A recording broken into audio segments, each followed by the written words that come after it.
말씀 잠시 보고 우리 금요 돌파 기도에 계속해서 기도하며 나아가겠습니다. 오늘 우리가 좀 들여다보기 원하는 말씀은 바로 출애굽기에서 바로의 굳은 마음에 관한 부분에 대해서 우리가 잠시 말씀 나누고 우리가 기도의 10일 기도회 이후에 계속 이어서 우리 금요 철야 돌파 기도하며 나아가도록 하겠습니다. 우리가 지금 10일 동안 기도하면서 하나님의 역사, 하나님의 기적, 하나님의 표적과 하나님의 일하심을 구하며 기도했습니다. 할렐루야. 주님께서 놀랍게 일하실 것을 믿습니다. 근데 주님의 기적을 구하며 나아갈 때에 우리가 동시에 기도해야 되는 것은 무엇이냐? 우리의 마음 가운데 혹여나 여전히 남아있는 바로의 완악한 마음, 굳은 마음이 우리 안에 있지 않나 감찰하면서 주님 이것을 제하여 주십시오라는 기도가 필요합니다. 출애굽기에서 10장부터 보면 하나님께서 바로에게 명령하십니다. 출애굽기 10장 3절에도 그렇고 여러 번 하나님께서 바로에게 명령하시는 건 뭐냐? 10장 3절에도 보면 내 앞에 겸비하라는 것입니다. 겸비하라. 내 앞에 겸손하라. 바로에게 요구하시는 게 겸손이에요. 겸손. 오늘 그래서 우리가 들여다볼 것은 겸손의 마음입니다. 과연 겸손한 마음을 품는다는 건 무엇일까? 우리 기도의 마지막 날에 장로님께서 하나님의 음성을 듣고 예언적으로 선포하신 것 가운데에 우리가 기적을 위해서 기도하고 하나님의 역사를 위해서 기도할 때에 우리 마음 가운데 겸손한 마음을 잃지 않게 해주십시오라고 기도했어요. 그래서 굉장히 예언적인 기도였습니다. 근데 우리가 많은 경우 겸손이 뭔지를 온전히 이해 못한다는 겁니다. 우리가 쉽게 생각할 수 있는 것은 바로에게 하나님이 너가 겸비하여라 했는데 바로가 겸비하지 않았으니까 쉽게 생각하자면 굳은 마음, 완악한 마음의 반대, 그게 겸손이겠죠. 그렇다면 굳은 마음은 무엇이고 하나님 앞에서 겸비한 마음은 무엇인가, 겸손한 마음은 무엇인가, 오늘 그것을 들여다보고 우리가 겸손한 마음을 구하며 굳은 마음을 제하며 남아있는 우리 시간 조금 더 기도하며 나아가도록 하겠습니다. 바로의 굳은 마음을 가장 극명하게 드러내주는 장면은 어떤 모습이냐? 7장 24절에 보면요, 바로도요 이 하나님의 기적과 하나님의 역사 가운데에 자신의 힘든 고난의 상황으로 들어가게 됩니다. 7장 24절에 보면 나일강이 이제는 마실 수 없고 물이 피가 되신 이후에 바로는 어떻게 합니까? 애굽 사람들은 나일 강물을 마실 수 없으므로 나일 강가를 두루 파서 마실 물을 구하였더라 라고 말하고 있습니다. 나일강의 기적 가운데에 이제는 자신들이 마실 물이 없을 때에 하나님 앞에 겸비하여 하나님을 찾지 아니하고 어떻게 합니까? 나일 주변을 파서 자신들이 물을 찾아내어 그 상황을 타개하려고 합니다. 그리고 또 하나의 모습을 우리가 볼 수 있는 것이 바로 출애굽기 8장 15절에 보면 개구리가 이제 개구리 재앙이 나오고 나서 이제 개구리가 무더기로 쌓여서 죽게 되죠. 그래서 악취가 나게 됩니다. 그래서 14절부터 보면 사람들이 이 개구리들을 모아 무더기로 쌓으니 땅에서 악취가 나더라 하고 있어요. 근데 15절에 보십시오. 그러나 바로가 숨을 쉴 수 있게 됨을 보았을 때에 그의 마음을 완강하게 하여 그들의 말을 듣지 아니하였다라고 말하고 있습니다. 그래서 악취가 나는 상황에서도 여호와께 마음을 겸손케 낮추고 겸비하기보다는 숨을 쉴 수 있는 환경, 어느 정도 악취가 조금 사라지는 환경에서 그의 마음을 완악하게 합니다. 마음을 겸손하게 한다는 것은 무엇일까? 바로 하나님이 이 처음에 모세와 아론을 이 백성들을 출애굽하기 위해서 바로 앞에 보내시면서 내가 10가지의 기적을 행할 것인데 그 기적의 목적이 무엇이었다라고 계속해서 반복적으로 말하는 거 기억나세요? 무엇이었습니까? 내가 여호와임을 알게 하기 위함이라. 내가 하나님임을, 내가 왕임을 너희들로 하여금 알게 하려 함이라 라고 말씀하십니다.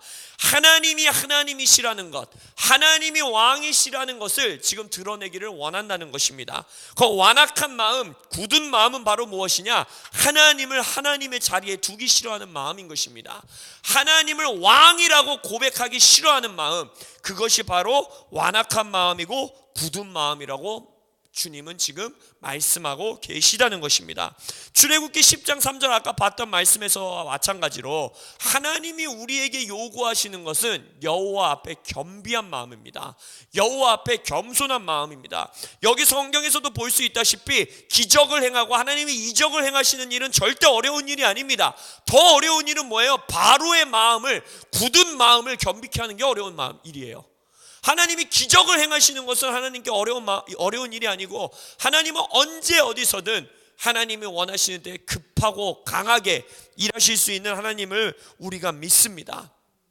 그래서 겸비한 마음, 겸손한 마음이라는 것은 무엇이냐? 겸손이라는 것은 무엇이냐? 우리가 생각했을 때 겸손은 마치 뭔가 비굴한 것 같고, 그냥 뭔가 이렇게 쪼그라들어야 되는 것 같고, 우리가 뭔가 이렇게 좀 뭔가 움츠러들어야 되는 것 같은 그러한 것이지만 완전 반대의 개념입니다. 실은 우리가 생각하고 있는 겸손과 완전히 반대예요.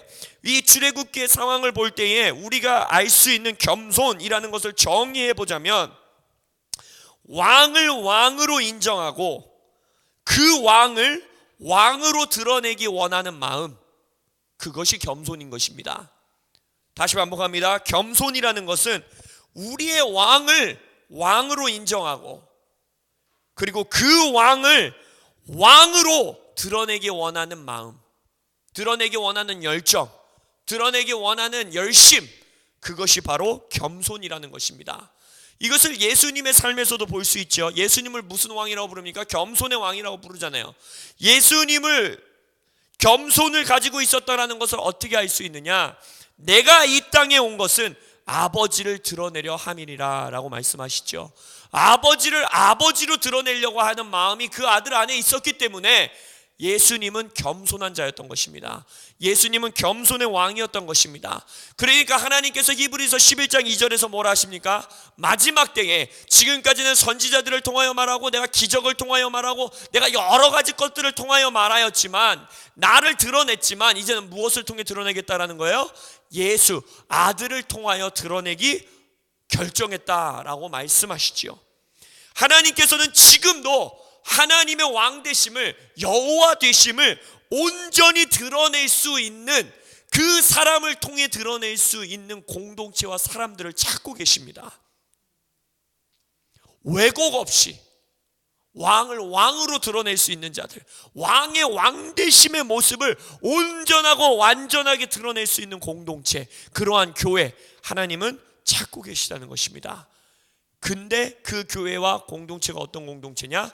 겸비한 자들, 겸손한 자들이라는 것입니다. 하나님의 축복에는 하나님의 테스트가 언제나 함께 포함되어 있습니다. 우리가 HIM 컨퍼런스 통에서도 빌 존슨 목사님께서 계속해서 말씀하셨던 것이 무엇입니까? 하나님께서 이 마지막 때에 빌립보서 4장의 삶을 살아낼 수 있는 자들을 찾고 계시다는 거예요. 그게 뭐예요? 풍성할 때에도, 우리가 가난할 때, 고난에 있을 때, 핍박에 있을 때, 돌 맞을 때, 힘들 때, 바울이 고백하는 것처럼 그때 주님을 찾는 것은 어렵지 않은 일입니다. 어떻게 생각해 보면 어려웠을 때 우리가 하나님을 찾아요. 근데 많은 사람들이 무너지는 순간이 언제입니까? 풍성할 때, 복이 임했을 때, 하나님의 기적을 경험했을 때, 내 삶에 문제가 없을 때, 그때 빌립보서 4장의 고백, 내게 능력 주시는 자 안에서 내가 모든 것을 할 수 있느니라라는 고백을 과연 전심으로 드릴 수 있는 자들이 몇이나 되는가? 빌 존슨 목사님은 그래서 말하죠. 모든 복, 모든 은총에는 정도는 다르고 모양과 형태는 다를 수 있으나 하나님의 영광과 임재의 무게가 포함되어 있다는 거예요. 근데 하나님은 그 더 큰 축복, 더 큰 페이버 안에 있는 더 큰 하나님의 영광의 무게를 견뎌낼 수 있는 자들을 찾고 계시다는 것입니다. 왜? 왜 그러한 자들을 찾으신다고요? 왕이심을 드러내기 위해서, 하나님이 여호와임을 알게 하기 위해서 하나님은 그러한 공동체를 찾고 계시다는 것입니다. 그래서 우리의 최종 목적은 무엇이냐? 기적을 받는 게 우리의 최종 목적이 아닌 것입니다. 돌파를 받는 게 우리의 최종 목적이 아닙니다. 우리의 기적과 돌파를 통하여 만방 가운데, 열방 가운데, 나의 이웃들 가운데에 하나님의 왕되심을 드러내는 것, 그것이 우리의 최종 목적인 것입니다. 그것이, 그러한 열정을 품어야지만 겸손한 자로 살아갈 수 있는 것입니다. 그러한 마음을 가진 자만이 하나님의 기적을 통하여 내가 드러나는 것이 아니라, 어떠함이 드러나는 것이 아니라 하나님이 여호와이심이, 왕이 왕이심이 드러날 수 있는 것입니다. 왕이 온전한 왕으로 드러날 때에만 그 왕국에, 그 왕의 킹덤에 세상이 매료되어서 나올 수 있습니다. 솔로몬 시대의 시바 여왕을 기억해 보십시오. 이사야의 예언도 무엇입니까? 만방의 왕들이 보화와 보물을 가지고 왕 앞으로 나오겠다라고 했습니다. 왕이 왕으로 드러나는 것, 그것이 열방 선교, 그것이 영혼 추수의 가장 강력한 하나님의 방법이요 하나님의 능력인 것입니다. 여호와의 힘을 드러내는 것이 열방 구원의 가장 중요한 하나님의 전략인 것입니다. 여러분, 그래서 기적을 받고 돌파를 받고 복을 받고 그것에 만족하고 안주하지 않는 코람데오 되시길 예수 이름으로 축원합니다. 우리의 주변에 물을 조금 파서 물 얻어낼 수 있는 걸로 만족하지 않는 여러분들 되시길 예수 이름으로 축원합니다. 악취가 조금 걷어내졌다라고 해서, 숨 쉴 틈이 생겼다라고 해서 완악한 마음을 품는 코람데오가 아니시기를 예수의 이름으로 축원합니다. 우리의 겸손한 마음, 우리의 겸비한 마음은 무엇이냐? 열정과 열심, 오히려 쭈그라드는 게 아니에요. 겸손한 자는 오히려 당당하게 가슴을 펴고 내 안에 있는 왕이시여 내 삶의 간증을 통하여 왕되심을 드러내소서, 이 자가 겸손한 자인 것입니다. 세상의 빛이신 예수여, 세상의 빛으로 부르신 나를 통하여 빛이시옵소서, 이것이 겸손한 자인 것입니다. 내 사랑하는 왕이, 내가 너무나 사랑하는 왕이 우리의 교회를 통하여, 나의 일터를 통하여, 내게 주시는 기적을 통하여, 내게 주시는 역사를 통하여 높아지소서, 이것이 바로 겸손한 자인 것입니다. 남들의 간증을 듣고 야 대단하네, 야 신기하다 로 끝나는 간증이 있는가 하면, 참 말도 어눌하고 말도 진짜 못하고 너무나 재미없게 했는데도 어떤 사람의 간증을 들었을 때에는 마음에 불이 일어나며, 저 하나님이, 저 아들에게 일하신 저 하나님이 내 삶도 바꾸실 수 있어, 하나님이 살아계시는구나, 나도 마땅히 저 아들이 섬기고 있는, 저 딸이 섬기고 있는 저 왕의 통치 아래서 살고 싶어, 나도 저 왕을 만나고 싶어, 나도 저 하나님이 내 인생을 바꿔주셨으면 좋겠어, 그래야지만 내가 살 수 있을 것 같아 라는 고백이 절로 나오는 간증이 있다라는 거예요. 그 간증은 바로 겸손한 자의 간증인 것입니다. 그 간증이 바로 겸손한 마음을 품은 자의 간증인 것입니다. 바로 이러한 간증이 사탄을 이기는 겁니다. 계시록에서 말하고 있는 것처럼 왕이신 예수님이 사탄을 이기셨기 때문에 왕이 왕으로 드러나는 간증을 내가 나눌 때, 왕이 왕으로 드러나는 기적을 내가 경험할 때에 우리의 삶에서, 우리의 일터에서, 이 나라에서 사탄이 패배하게 되는 것입니다. 아니, 이미 나의 왕에게 패배한 사탄임을 만천하에 공표할 수 있게 되는 것입니다. 이 모든 것의 기초가 바로 겸비한 마음입니다. 바로에게 찾으셨던 마음, 열왕기 상하, 역대 상하에서도 하나님이 계속해서 말하는 게 뭡니까? 겸비하지 않았다라는 거예요. 왕들이 겸손하지 않았다라는 거예요. 다시 한번 말씀드립니다. 우리가 생각하는 겸손은 움츠러들고 쪼그라들고 뭔가 내가 사라져야 될 것만 같고, 아니요, 완전 반대예요. 오히려 내 삶이 더 드러나야 합니다. 오히려 우리 삶에 겪는 기적들이 더 드러나야 합니다. 근데 그 기적 안에서, 그 간증 안에서 내가 드러나는 것이 아니라 진정한 겸손은 뭐라고요? 다시 한번 말씀드립니다. 왕을 왕으로 인정하고 그 왕을 왕으로 드러내기 원하는 열정, 그것이 겸손인 것입니다. 겸손의 왕이신 예수님이 내가 이 땅에 온 것은 아버지를 나타내려 함이니라 라고 말했던 것처럼 우리의 삶에선 간증이 끊어지지 않아야 됩니다. 우리의 삶에선 기적이 끊어지지 않아야 됩니다. 왜냐? 내가 여호와임을 드러내려 함이라 했었던 하나님의 말씀과 같이 우리는 남들에게 내가 이 땅에서 살아 평생 죽는 그날까지 살아있는 오직 하나의 이유는 겸손한 마음으로 나의 왕을 너희들에게 왕으로 보여주기 위함이라 라고 고백할 수 있는 코람데오 되시기를 예수의 이름으로 축원합니다. 그래서 우리가 이 1년 2020년 돌파 기도회를 통하여 계속해서 기도해 나가는 것은 무엇이냐? 우린 기적을 구합니다.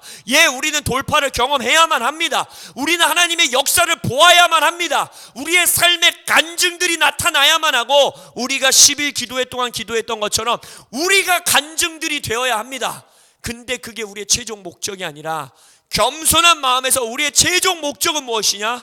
그 간증, 그 기적, 그 돌파를 통하여 우리 삶에서 우리가 너무나 사랑하는 그 왕, 우리의 왕 되신 예수님이 왕으로서 드러나시기를 기도하는 것입니다.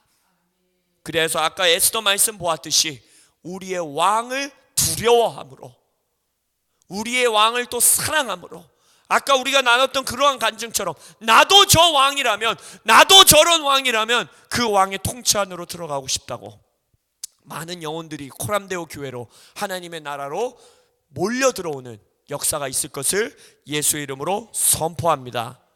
겸손하십시오. 할렐루야. 겸손한 교회 되십시오. 왕을 왕으로 드러내시는 코람데오 교회가 될지어다. 아멘. 기도하며 나아가겠습니다.